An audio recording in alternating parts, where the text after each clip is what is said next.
Pangdam 14 Hasanuddin Majen TNI Toto Imam Santoso mengatakan tidak terpengaruh dengan anggapan anggota DPR RI Effendi Muara Sakti Simbolon soal TNI disamakan dengan gerombolan organisasi masyarakat. Pangdam 14 Hasanuddin menambahkan tetap fokus menjaga NKRI dan profesional dalam melakukan tugas pokok TNI. Jadi kami TNI di wilayah Kodam 14 Hasanuddin,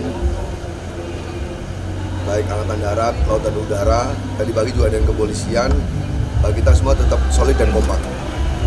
Khususnya jajaran kita sendiri, saya Pangdam, dan Rem, ada Pak Kasdam, Asisten, Dandim, kita semua solid dan kompak.